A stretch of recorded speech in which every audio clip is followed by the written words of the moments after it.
Are you ready? Tesla stock is getting ready to hit $300 per share. Now, I'm not a financial advisor. I'm not even in technicals. Even people are in the technical space are saying it's going to hit 300. But it looks like some of these Wall Street guys are waking up to Tesla not just being only a car company. It's a sheesh moment. In this video, I'm going to go over some of the things that why they're saying Tesla stock could reach 300 or getting ready to reach 300. I saw my own points at the end of the video, which are pretty important. So let's get down to it. Smash that like button because I'm pumped.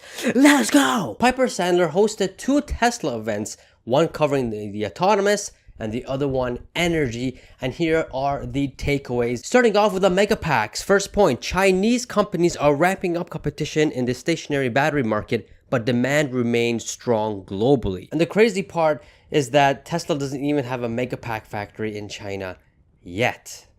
That's gonna change next year. By 2030, the market will need approximately 2 terawatt hours of batteries, a 20-fold increase from 2023 levels. Now, this is important because if Tesla is planning to have 10 Megapack factories, all of them scaling to 40 gigawatts as max capacity from now till 2030, or by 2030, that's about 400 gigawatts of hours. That would mean Tesla will have 20% of the market if 10 Megapack factories is the goal, which I do think every single year. I do think in the next month or two, I would say even by end of this year, Tesla will announce another Megapack factory location somewhere around the planet. No doubt about that. I do think so. If not early next year for sure. But if they're aimed, and they did say 8 or 10 by end of this decade, so we'll see. And if that's the case, that's about 20, maybe even 15% of total energy, batteries, like of 2 terawatt hours. That will be about 15 to 20%, which is absolutely insane. Takeaway 3, as battery technology matures,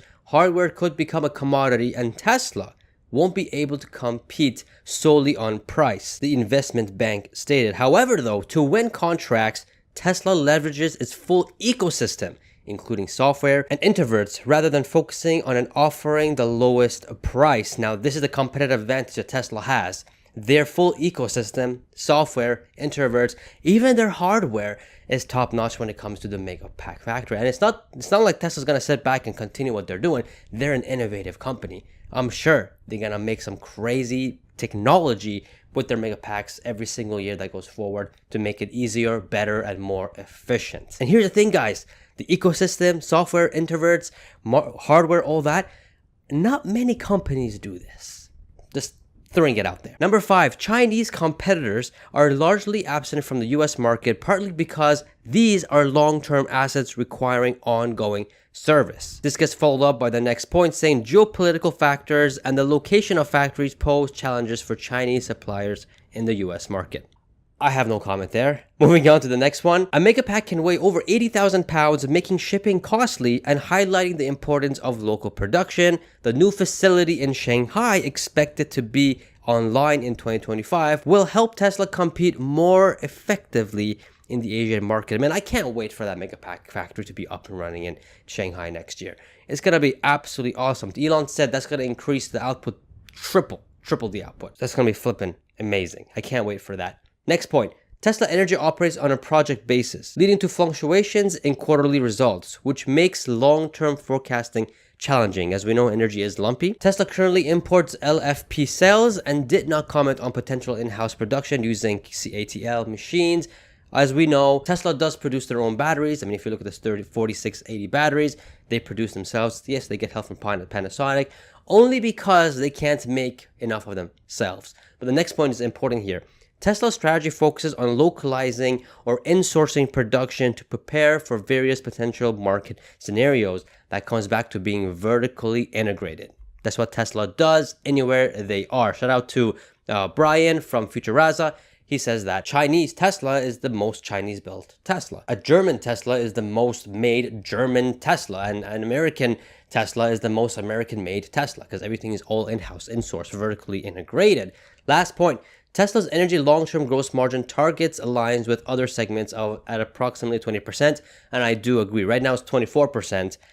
It could go down to 20% because I do expect every time when Megapack factor or Megapacks continue to increase in production and supply, the price will come down, and of course it will become a competitive market. I do think However, if they have 10 Megapack factories and they're all fully scaled to the maximum of 4 gigawatts, I do think Tesla can generate around $100 billion in revenue, not profit, in revenue. And if it's 20%, it's 20 billion in gross profits. So that's a sheesh flippin' moment, but it's not going to get as sheeshier as the FSD commodity. This part made me raise my eyebrow because the energy stuff is nice.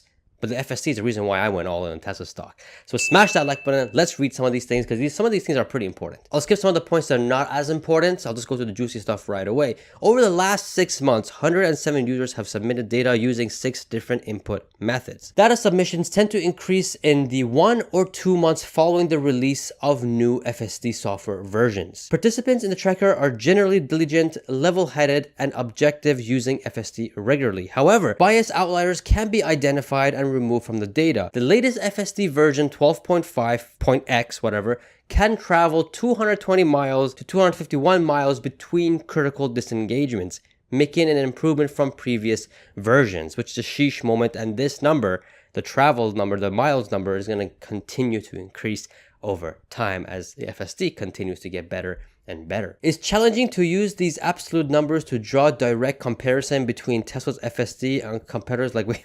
My God, why do you want to do comparison between Waymo? Waymo's geofence. It's not scalable. They can only go through a little box, one area. They can't go outside of that because they don't know what to do. They don't know how to map it out. Tesla, you can go anywhere with their FSD. Of course it's not comparison. You can't compare it at all. Come on, man. Disengagement trends show the FSD version 12.5.x has currently improved compared to previous versions. Yet, the performance of that version is still worse since its original release. However, though, looking at whole Mars, he's saying that the newest one, because they keep pumping out these FSD updates all the time, is better than the original one. So, I don't know. I can't really judge because I haven't even, witnessed it, experienced it yet. However, this is what they are saying. Last point. This could be because Tesla's preparing version 12.5.x for use on 3rd generation hardware, robotaxi, and maybe the next vehicles too. I mean, it doesn't matter because they're all robots on wheels. They all can have this once it's ready. He ends off, or Piper Center, this report ends off by saying, Piper analysts reiterated an overweight rating on Tesla with a price target of $300, urging investors to own Tesla stock ahead of the upcoming robotaxi event in October.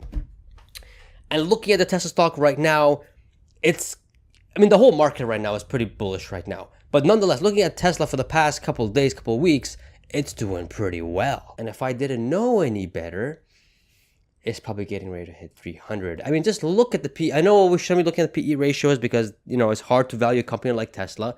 But let's compare it to some other companies. Right now, Tesla is at 63 PE with a stock price of 223 right now. For this to reach 300, we would need a PE of 84, 83-ish, around there, which if you look at NVIDIA is trading around 75, 76. And, people are still calling this a cheap stock.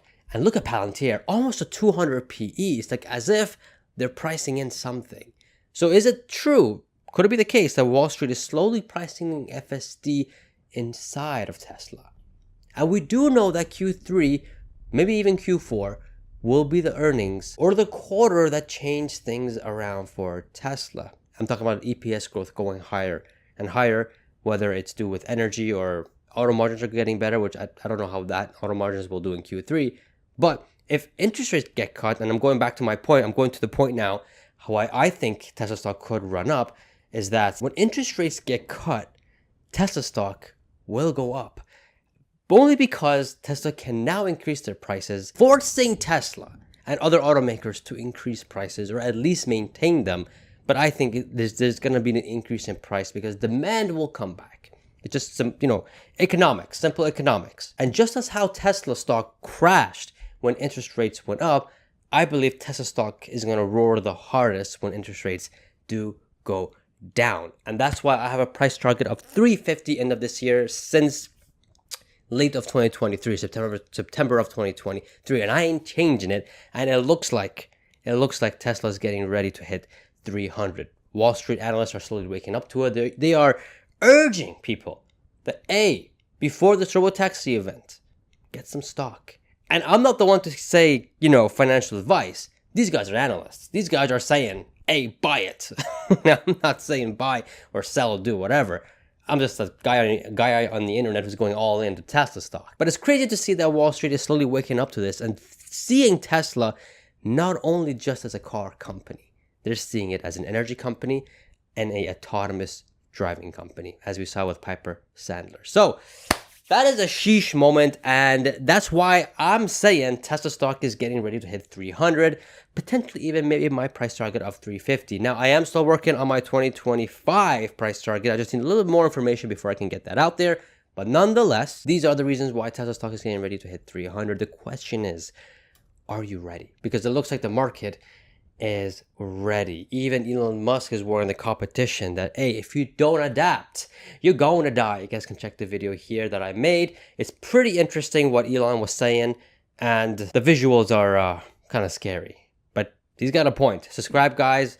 Get your budget the t-shirt, 10% off using Rip Shorts, and I shall see you guys in the next video. See ya.